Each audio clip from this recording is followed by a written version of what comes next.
Jeg har brugt konferencedans i 2 forskellige sammenhænge. Den ene er i slutningen af en konferencedag, hvor man gerne vil have, at folk skal rystes lidt socialt sammen, måske inden i en konferencemiddag, og for at den ikke bliver for stiv, så man ligesom gerne løsne lidt op.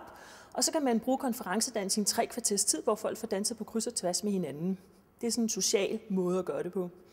Og så er der en anden, hvor at man danser i 10 minutter, måske i slutningen af en eftermiddag, på en lang konferencedag, hvor det har været meget, meget hårdt, og der stadigvæk måske er lidt igen, så kan man få sådan lidt energi ind i en konference ved at danse i 10 minutter. Og reaktionerne, der er sådan tit, deltagerne kan ligesom deles op i 3 grupper, og der er en lille gruppe, som strækker sig på og skynder sig op af stolen og er klar til at klappe med hænderne og synes, det her det bliver helt fantastisk. Så er der en midtergruppe, som er skeptiske, og det er sådan lige fra meget skeptiske til lidt skeptiske. Og så er der den sidste gruppe, som heldigvis er lille, men som er der, og det er dem, der synes, det er fuldstændig malplaceret, disponeringsmæssigt, prioriteringsmæssigt, de gerne hellere vil høre den taler, der er før, eller den taler, der kommer efter i længere tid, og som ikke har lyst. Men det, der sker, det er jo, at Pernille bygger det rigtig, rigtig fint op, at nu skal vi danse, og vi skal danse det ældste trin i verden, og det er et skridt til højre og et skridt til venstre. Og så tænker skeptikerne, jamen er det bare det? Først så troede jeg jo, at det blev pinligt, og jeg kan ikke danse, og jeg blev svedig. Men når de får at vide, at det er bare det, de skal, så tænker de, det kan jeg da godt. Og så inden der er gået 5 sekunder, så svinger hele salen frem og tilbage.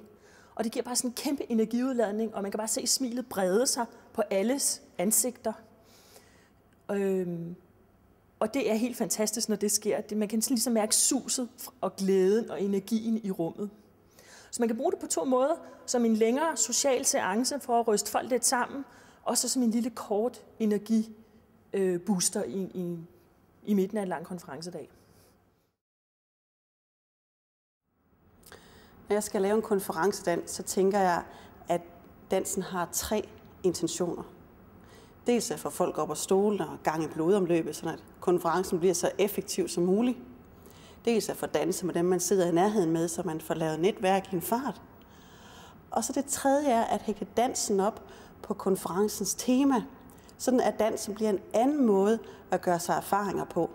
Jeg har for eksempel lavet konferencedanser over temaer som innovation, arbejdsglæde eller mentorskab.